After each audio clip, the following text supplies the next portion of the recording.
This is Wretched Radio with Todd Friel. Brace yourself for this, but we have another nice email prepared for you. I know. That's not typically the way. This is Wretched Radio. You're familiar with Alistair Begg, aren't you? Been a faithful preacher. I'll bet he's been at it for about 40 years. He's maybe not all that far behind John MacArthur. He's certainly been at it for several decades, hasn't he? I think he's probably in his 60s. Could you Google that, Joey? How old is Alistair Begg? 67. I think he's 67. Not sure, but I think that's pretty close to what he is. 67 years old. So he's been in ministry for about 30-some years, give or take, and he's been an interesting fellow to not watch. Because Alistair Begg, despite the fact that he's on hundreds of radio stations around the country and maybe more around the world, he's not one of those guys that's as high profile as somebody typically who's on that many stations. He just seems to be quieter. Received an email from Jeff and Val. We were on the east side of Cleveland, which is where Parkside Church is, Alistair Begg's church. As the service started, the musicians entered and simply started the service by playing a precious hymn. No fanfare, no smoke or lights. Joey, do you have that Alistair Begg when he's talking about worship? And how you doing, church? Do you remember the one I'm talking about? I will look for it. If you By can't the way, find he's been there for 36 years. That's it? 36 years? Just 36. Well, that's okay, I guess. At any rate, they went to Alistair Begg has talked about this before, that you go to these churches and it's like, hey, morning, everybody. Apparently not at his church. They just start the worship without fanfare and without the whoop-de-doo. Joey, I actually beat you to it. Ha ha! Here's Alistair Begg. And it was quite fascinating, actually. They had big screens, and they had a clock on the screens. And when I got in, it said 5 minutes, and I'd only been in about 2 seconds, and you won't be surprised, it said 4 minutes and 58 seconds. And then it counted down, and eventually when it counted down, 10, 9, 8, 7, 6, and just right on the moment of time, the band began, and I was waiting for David Letterman at that point. Anybody, I didn't know what was going to happen next. And then eventually the band did what it did, and then the person who was to lead the praise, his opening gambit was this.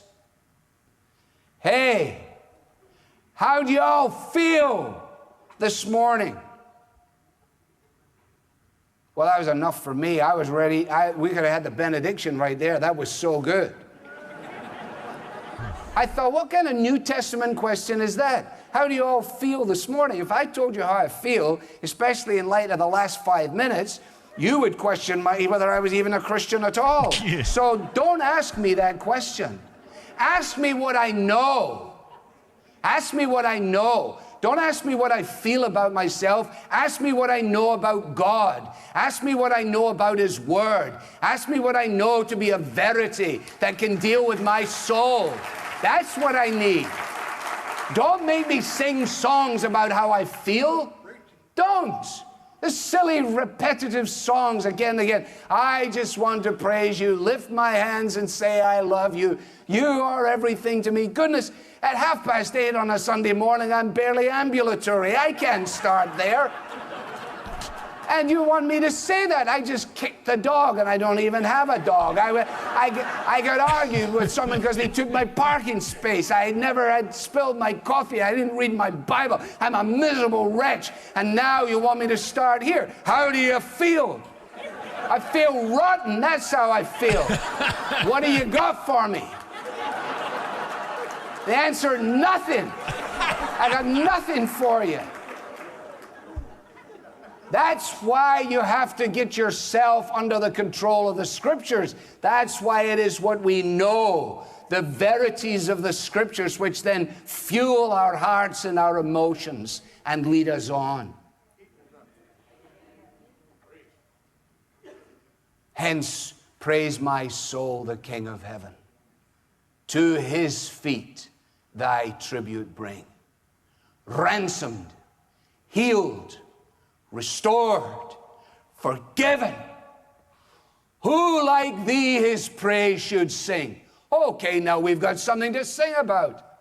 For we've been reminded of truth. You've been ransomed. You've been healed. You've been restored. You've been forgiven. You're looking away from yourself now. You're looking out unto Christ. And it is in this that we have something that fuels our praise. As the service started, the musicians entered and simply started the service by playing a precious hymn. No fanfare, smoke, or lights, no attention drawn to him. No, how do you feel? Everything was centered on worshiping the Savior. We found out later the Gettys were a part of the ministry of Parkside, Alistair Begg's church, before they launched out on their own. That actually makes sense. A bunch of Scots there. Aren't the Gettys Irish?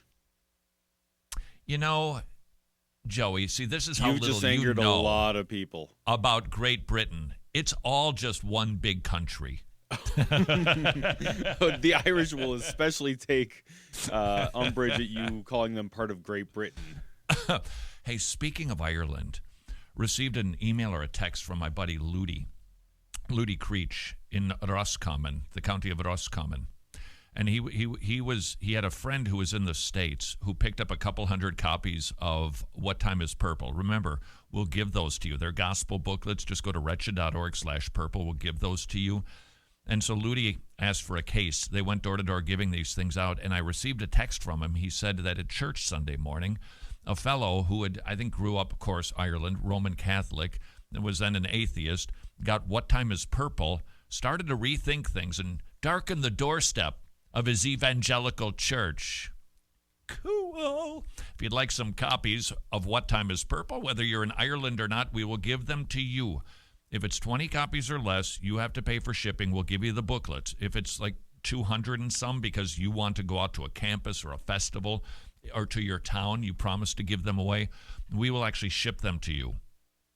You be the hands and feet. We'll ship them, no cost, and we'll provide the booklets, and they are excellent. Wretched.org/purple. Alistair Begg preached for about 40 to 45 minutes from 1 Samuel 9. While all that blessed us tremendously, the one thing that will stick with me is Alistair Begg's heart. During the morning announcements, Alistair shared that one of his elders just lost his father, and this gentleman was an elder at a satellite campus. After the announcements and prayer time, Alistair walked toward the back of the stage and quietly wiped tears away as the worship and music continued. It moved me, and it was touching to see the heart that he has for his congregation. From what we saw, he is a genuine shepherd of his people. Amidst all the wonkiness that's going on in the evangelical church today, it was comforting and refreshing to know there are real men of God leading godly congregations across the nations. And Alistair Begg is not the only one. Let's not get discouraged. Yep, there is indeed a whole lot of wonkiness going on, but there's a whole lot of faithful men out there. They are not in the spotlight. They don't sell the books, but they are faithful shepherds, and we need to be praying for those men and praising God for them. Todd writes, Travis, I'm just seeking clarification about something you said. Uh-oh. In episode 2250, hold on, I need to hold my sciatica. Episode 2250. Actually, that's kind of an old one. I think we're at about 2,500 now. At about 14 minutes in, Todd, if I'm understanding correctly, said that if you want to go out to share the gospel, you need to be tested and approved by your church first. Is he suggesting we should stay silent otherwise? No, I'm not suggesting that. I think the context of that, at least I hope, was in the context of being an evangelist. Every single Christian should be prepared to explain the gospel awkwardly, clumsily. I think WDJD helps a ton.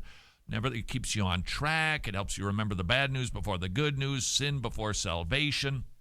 But we should all be able to do that anytime. And just because you're not good at it or your church hasn't approved you doesn't mean that as a Christian you do not have the responsibility of sharing the gospel.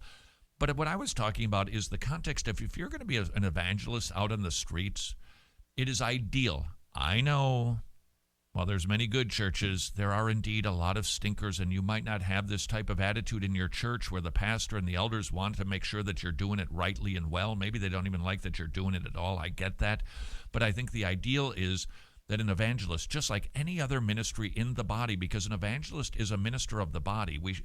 I love everybody who's out there doing it. Believe me, I truly do, and I'm grateful. The ideal is that you are doing it by being sent. That's the New Testament pattern, by being sent by your local church under the authority of the local church, so that they make sure that you're not embarrassing the church, the body, the truth, the gospel, Jesus. So that, Travis, was the context. An evangelist ideally should be known to the elders, and the elders should be able to say, thumbs up or thumbs down. We think that you've got the skills and the qualifications necessary to hold that office of evangelist. This is Wretched Radio. Oh, I am so surprised that you are still here. Apparently, you've got a lot of free time. If you would like to get more Wretched, and who wouldn't, simply like this video, subscribe to this channel, and we will give you Wretched till it's coming out of your nose.